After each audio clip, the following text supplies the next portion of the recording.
Can I start off and ask? I mean, did you go? I mean, did you go back and look at I don't know any of the previous adaptations? Like I don't know the one with like Steve Martin, or did you look at the one from 1950? Did you take any of that on board?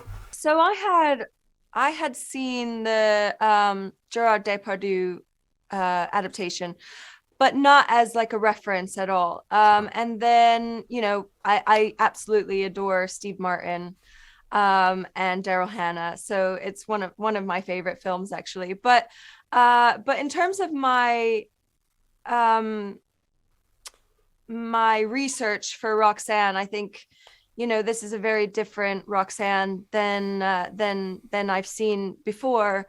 And I really wanted Roxanne to be recognizable to a modern audience.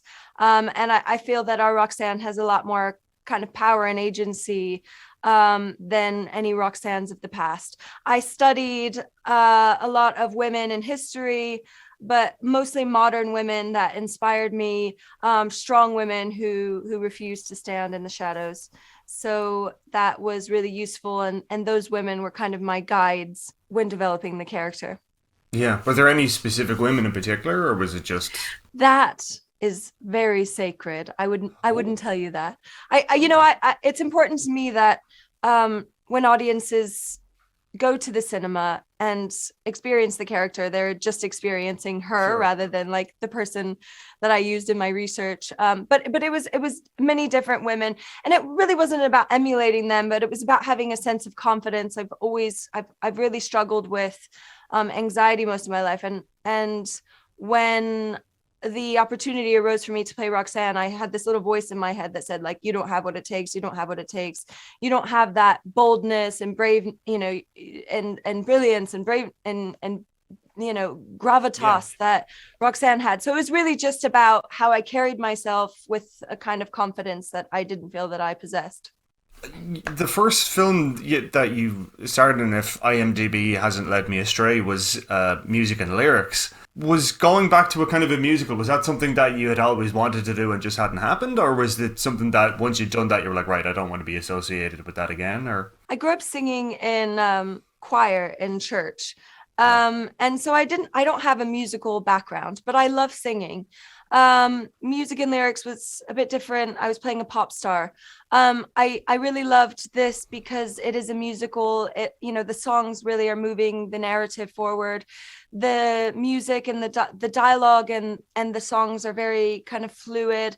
And I don't really consider this a musical. It's more like a drama with songs written by the National.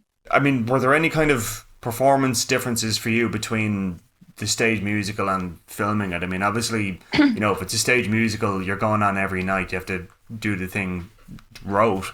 With this, you can stop, you can take scenes again. Did you approach it any differently? Was there anything specifically different between the two that stuck out to you? Well, Pete and I really got to know each other during the production on stage. So it was nice to have that kind of bond already established by the Yeah. time we got to make the film. So there was a real intimacy, I think, that provided. And then, you know, the approach to the character was like any film.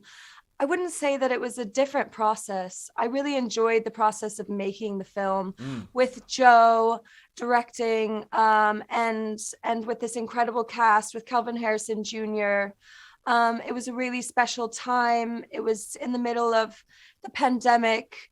Mm. We were all just starved of human connection, and this Yeah. is a film about human connection. So we were able to express that through the medium of cinema.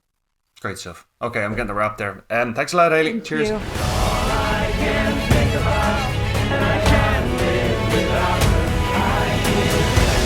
You're in love with her.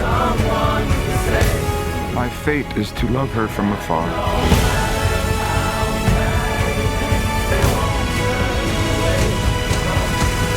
We must let her decide our fate.